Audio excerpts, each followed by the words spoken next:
thank you all so much for joining us for tonight's Citizens Climate University. It's a weekly webinar program of Citizens Climate Lobbies that provides CCL supporters like you and I with access to in-depth training opportunities on topics related to climate change and effective climate advocacy. I'm your host, Brett Cease, and tonight's topic is going to specifically focus on why clean energy permitting reform is an important climate priority. We're going to have the chance to jump in as stars align for America's rapid transition to a clean energy economy and exploring why this is going to be an effective focus for what CCL will also be advocating for. So if we've done our job well, we're going to learn tonight about clean energy permitting and why it's included in CCL's expanded policy agenda. We're going to have the chance to really understand what we mean when we talk about clean energy permitting reform and why it is important. And we'll also have the chance to jump into learning about what reform CCL is supporting and how CCL is planning on engaging in that process and all ahead. So with us tonight are our two esteemed speakers. We're going to have the chance to learn from Dana Nuccitelli. We're also joined by the wonderful Tony Serna. So our agenda is really straightforward. We're going to focus first and foremost on why this topic is important. We're then going to explore what is permitting and what the problem and challenges we face are. We'll explore the potential environmental justice benefits from fixing it. And we'll also talk about what solutions CCL is planning on supporting and how we're going to engage. And again, from there, we'll dive into a robust discussion around Q&A. But with that, we are so glad you're here. Let's learn about clean energy permitting reform. So I'll pass it to you, Dana and Tony. Cool, thanks, Brett. And hi, everybody. So clean energy permitting reform, very important topic. It is one of the items in CCL's expanded agenda. And we are going to talk about all of those items at the fall conference on December 3rd and 4th. So if you haven't registered yet, it would be a good idea for you to do that. And you can do that at cclusa.org/fall conference. And at that point, we'll talk about the other agenda items as well. But tonight's all about the clean energy permitting reform. So we've got a couple slides here on why the basic headline messages about why it's important.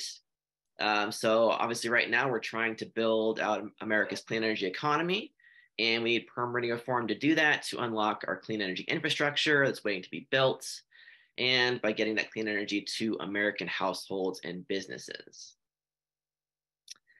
And why it's really important is that if we don't build out this clean energy infrastructure faster than we already are, then we'll only achieve about 20% of the potential carbon pollution reduction from the climate policy that we passed, for example, through the Inflation Reduction Act. That's a finding from the Princeton Repeat Energy Modeling Group. And we'll go into the details about why that's the case. So first, just some really basic points. What is permitting exactly? So permitting is the authorization that a government gives for a builder to begin a construction project.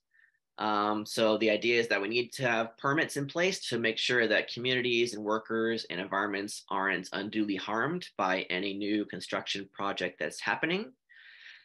So they are very important, but the process takes time, and so obtaining permits adds time and expense to those projects, and so there's kind of a balancing act that you want to make sure you're doing this permitting process carefully and accurately while doing it in a timely manner so that it's not holding up projects too long.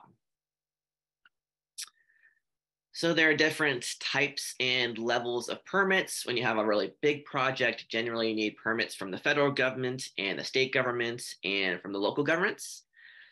So federal permits control the impacts on issues of national importance, like the quality of the air and water, protecting wildlife, protecting water resources, that sorts of thing. That's also generally what state permits tend to focus on. And then local permits generally deal with land use issues and zoning and making sure that's all done appropriately as well. So the issue is that permitting can sometimes be quite slow. And right now we're only expanding our electric transmission infrastructure at about 1% per year, which is not fast enough. We need to speed that up because in the long term, by the year 2050, in order to get to a clean energy economy and get to about net zero emissions, we need to roughly triple our capacity to transmit clean electricity from what it is now, which is a lot of building of infrastructure.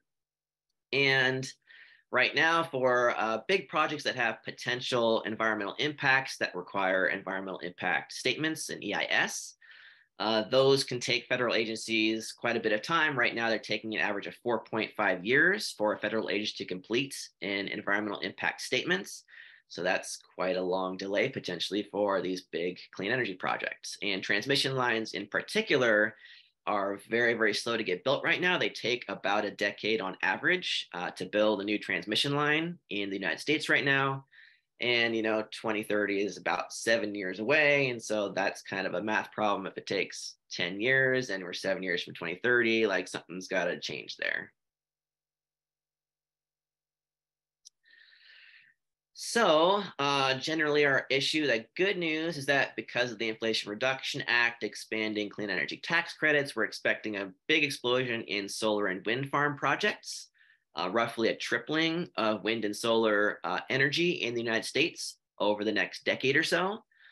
But the issue is that those big wind and solar farms tend to be located out in rural areas where there's available land that's affordable, which means they're not located particularly close to businesses and people in cities that have the biggest demand for that clean power. And so you need to make a transmission line to connect those big solar and wind farms to the population centers that need that clean energy.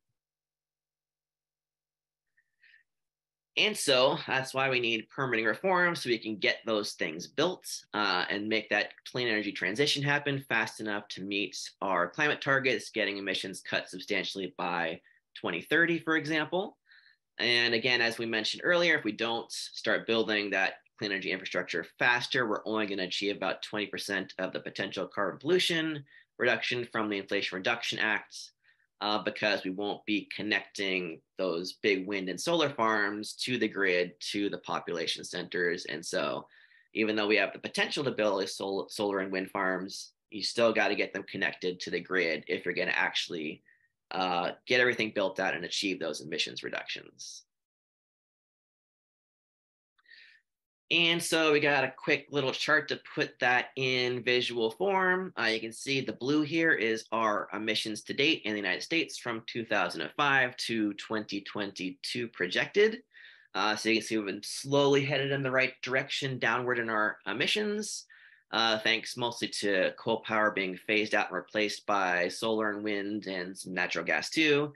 And so continuing that forward, this is if we continue building our transmission infrastructure at the same rate as we have been over the past decade or so, which is, again, it's too slow. And so despite having passed the Inflation Reduction Act, we'll only be at somewhere around 28% emissions reductions by 2030, below 2005 levels, if we continue with this slow transmission build out and aren't able to connect the wind and solar clean energy to the grid. On the other hand, if we can get our permitting process happening faster, get those wind and solar farms built, get them connected via transmission lines, then we can achieve the emission reductions that modeling illustrates we could get from the Inflation Reduction Act, get to 40% emissions cuts by 2030, which is not quite to our 50% target, but of course we have other policies that we're going to try to add on to get that extra little bit that we need to get to close that gap. Again, we'll be talking about that and what CCL is going to be doing in terms of additional policies at the fall conference. So make sure you sign up for that. But anyway, so this is why permitting reform is so important, because we have to get at least that first jump to that 40% emissions cuts. And we can't do that if we can't build out the infrastructure fast enough for clean energy.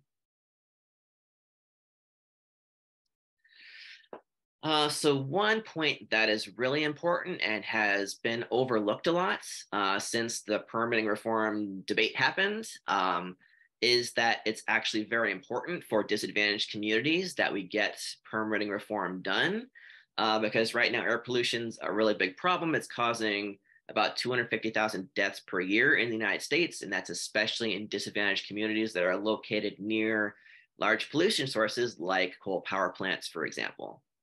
And so if we're not building out these new wind and solar farms and transmission lines so that we can phase out and replace these coal power plants, then the coal power plant and other fossil fuel infrastructure stays in place, keeps spewing out air pollution and water pollution, and that disproportionately impacts those disadvantaged communities. And that causes all kinds of problems for those communities. So it's actually really important that we replace the fossil fuel infrastructure with the clean energy infrastructure as quickly as possible.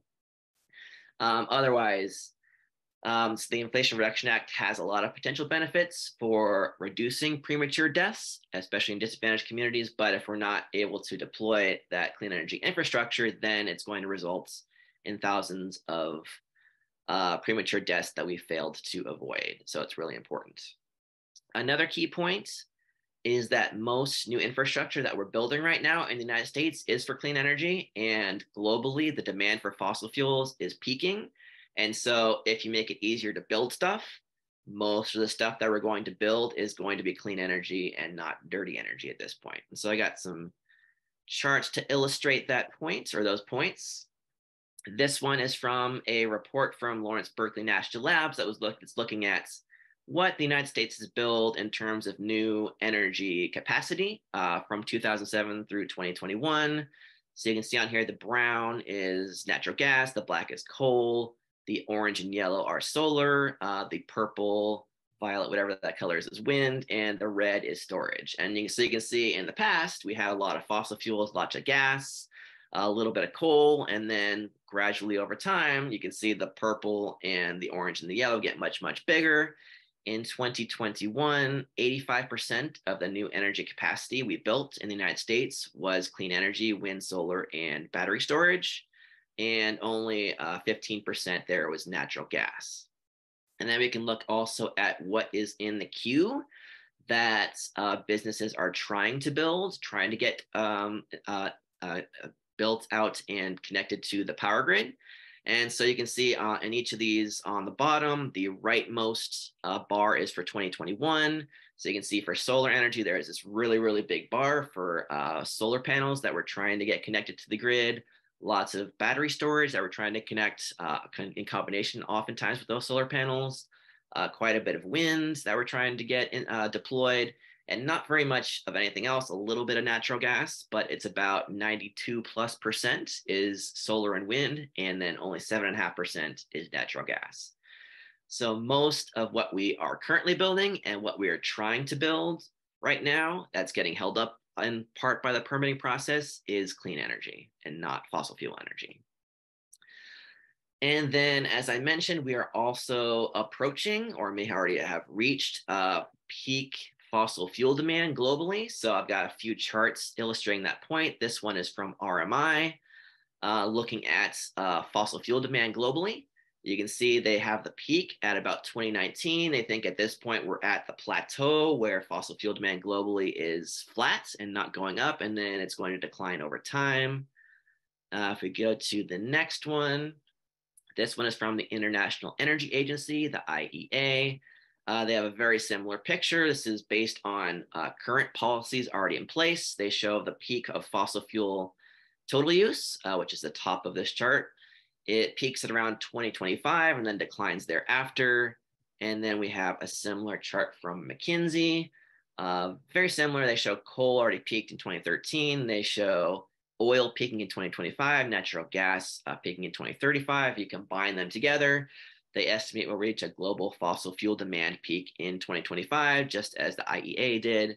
And so we're seeing the same picture from all these different energy analysis groups saying that fossil fuels, like we're reaching the peak, like it's going to start going down as we transition towards green, cleaner energy economies all around the world. And so again, if we start, making it easier to build stuff out, what there is demand to build stuff out for is not so much fossil fuels anymore. Now it's becoming more and more clean energy. So this is a chart that comes from an analysis of the Inflation Reduction Act by the Princeton Repeat Modeling Group, looking at different scenarios in terms of our transmission build outs. going up to 2030. And so this left red bar is the amount of coal that the United States would have burned in 2030 without the Inflation Reduction Act in place. The gray bar is the amount of coal we will burn in 2030 with the Inflation Reduction Act in place if we continue with the 1% per year build out of electric transmission infrastructure from now through 2030. You can see the amount of coal burned actually goes up because electricity demand will go up because we're going to be deploying all these electric cars and electric heat pumps and electric induction stoves. And so the demand for electricity goes up. And if we're not able to connect this new wind and solar to the grid through transmission lines fast enough, then that increased electricity demand largely gets met by fossil fuels like coal and natural gas.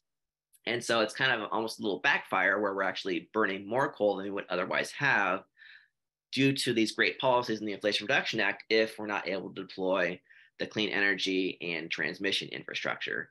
On the other hand, if we do succeed in speeding up our transmission infrastructure build out to 1.5 or 2% per year, so something like doubling the rate at which we're currently building our infrastructure for transmission build out, then we will succeed in reducing our coal consumption quite a bit, basically, close to half of what it would be if we continue with the current 1% per year. So it makes a very, very big difference in the amount of coal we're burning, and therefore it makes a very big difference for communities that are stuck living near coal power plants that we succeed in this permitting reform. So we're succeeding in replacing coal power with clean energy. So this is kind of our overall calculus of the permitting reform question and the importance of it. So we know we need to build our clean energy infrastructure faster for the climate so that we can get those greenhouse gas emission reductions and meet, or at least come closer to meeting our Paris targets, getting to that 40% emissions reductions. We also know we need to build out clean energy infrastructure faster for disadvantaged communities living near dirty fossil fuel sources like coal power plants so that we can replace those with clean energy so that those communities are no longer breathing this polluted air from those fossil fuel sources. And we know that most of what's being slowed down by the permitting process right now is not so much fossil fuels, because for one thing, fossil fuels already have a pretty good permitting process. Like they've got the incumbency status where they've had a lot of favorable policies passed over the past century. And there's just not so much demand anymore. I mean, there's still a lot of demand, but it's going to decrease pretty soon for fossil fuels, whereas the demand for clean energy is going up and up and up. And so if we can make the permitting reform process go faster, it's mostly going to benefit clean energy. So this is something that a lot of different parties from different perspectives understand and are calling for permitting reform. So for example, we've got Senator Tina Smith, a climate hawk senator from Minnesota, a Democrat, saying we need permitting reform so that the wind and solar energy from rural Minnesota can get to cities and towns across the country. We've got Bill McKibben. Everybody knows Bill McKibben, saying there's no question we need that. There's no question that we need both permitting reform and a kind of change in our attitude around this stuff of like building out clean energy infrastructure faster. We've also got Rep. Curtis from Utah, Republican, saying we all agree permitting reform needs to be done, and I think we can get it across the finish line. So we got bipartisan support for getting some kind of permitting reform done. It's just a matter of coming to an agreement that everybody can vote for. And so it's not just something that Congress is working on. There's also some other positive developments in the permitting reform space.